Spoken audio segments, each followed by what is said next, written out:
ও দোকানি, হ্যাঁ বলো। আমাকে একটা 7 আপ দাও তো। ও আচ্ছা আচ্ছা, ঠিক আছে দিচ্ছি। এ ছোট, এদিকে শোন, এদিকে শোন, এখানে ওই পাশের দোকান থেকে একটা 7 আপ কিনে নিয়ে চলে, ঠিক আছে? ঠিক আছে, দিয়েছে আমাকে, দিচ্ছি, দাঁড়াও দিচ্ছি। 7 আপ নেই নাকি? হ্যাঁ, ওই তো ফ্রিজ থেকে বার করতে গেল। ও আচ্ছা আচ্ছা, এই যে 7 আপটা। ও আচ্ছা, ঠিক আছে, এই যে কত এটা? 20 টাকা। আচ্ছা, এই যে। ঠিক আছে।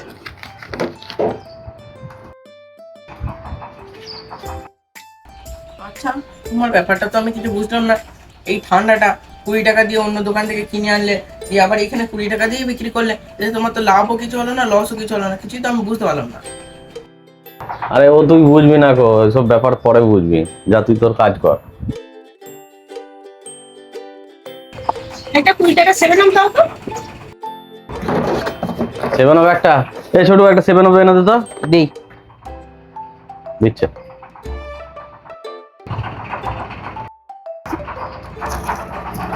এই যে মালিক। হুম, এই যে 7 আপ একটা, আর কি লাগবে? আচ্ছা ঠিক আছে। ঠিক আছে।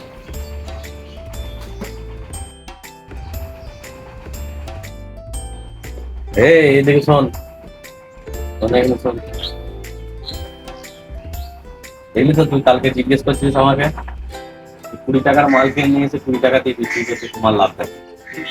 কালকে যদি মালটা তোকে দিয়ে যদি না নিয়ে আসতাম, তাহলে এই কাস্টমারটাকে মালটা দিতে পারতাম না।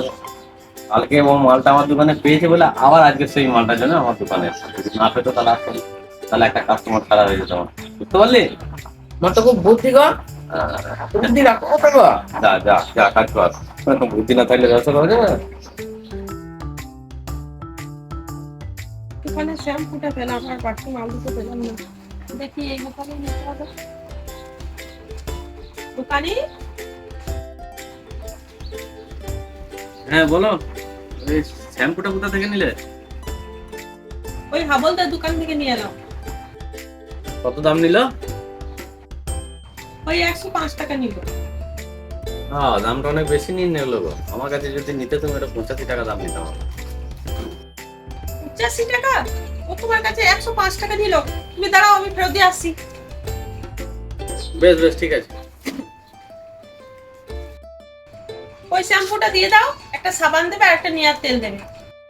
ও আচ্ছা আচ্ছা, এ বাবু ওই শ্যাম্পুটা দে, আর নিহার তেল দিয়ে দে, আর একটা সাবান দিয়ে দে। হ্যাঁ, বেশ।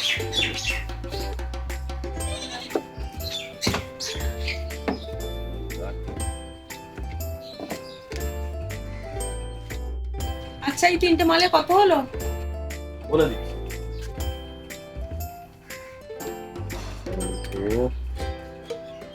গেল, নিহার তেল গেল,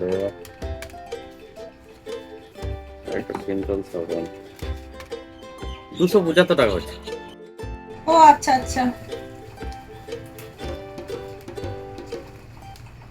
এই যে পয়সাটা।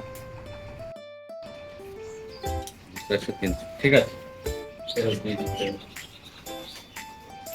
5 টাকা খুচরো নেই, একটা ছোট ছেলেদের খাবার দিয়ে দিলাম। এই যে 20 টাকা। আচ্ছা ঠিক আছে।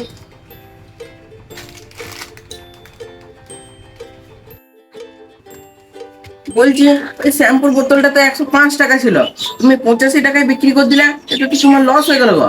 আরে আমার লস কিছুই হয় নাই। ওই শ্যাম্পুর সঙ্গে আরো দুটো মাল নিয়েছে, তাহলে পরে ওই মালগুলোর দাম তো আমি আর ওর সঙ্গে বলি নাই কি আছে না আছে। আমি আপনার নিজের লাভটা অ্যাডজাস্ট করে ওকে একটা রেট বলে দিলাম, দামটা ওখান থেকে বেরিয়ে চলে আসবো, বুঝতে পারলি? না, তুমি তো খুব বুদ্ধিমান গো। তো ব্যবসার টেকনিক এসব বুঝবি না। তোমাকে দেখে অত বুদ্ধিমান লাগে না, কিন্তু তুমি খুব বুদ্ধিমান। তো ব্যবসার টেকনিক আছে বাবু, তুই ছোট আছিস এখন।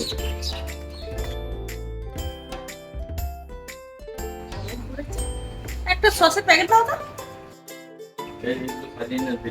হ্যাঁ হ্যাঁ দিই, আনতে যাবি, ঠিক আছে? হ্যাঁ, সসের প্যাকেট বলে না। এই ছোট একটা সসের প্যাকেট দে তো, 1 কেজি। এই যে আর কি লাগবে? কত দাম এটা?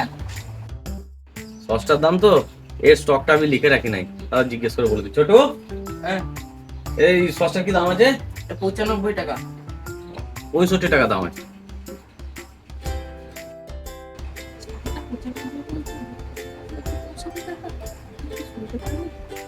আমাকে এই সস আরেকটা দিয়ে দাও।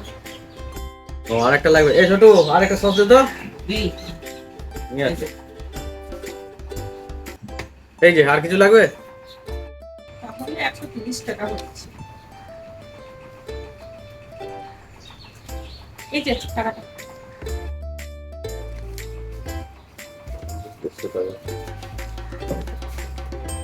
এই যে 20 টাকা। সুন্দর খানে ফলা আছে।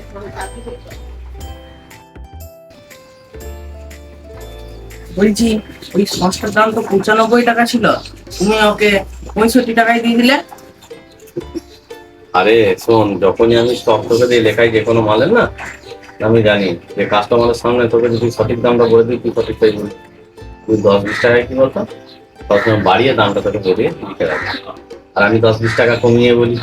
তাতে করে কি হলো বলতো, একটা জায়গায় দেখ দুটো মাল নিয়ে চলে গেল, ভাবলো যে আমি শুনতে পাই নাই, তাহলে দুটো মাল আমার সেল হয়ে গেল একবারে। বুঝতে পারলি? বা আর তো হেভি বুদ্ধি করে, এত বুদ্ধি নিয়ে তুমি ঘুমো কি করে কা? আমি ঘুমোই না তো, আমি রাতে জেগে থাকি।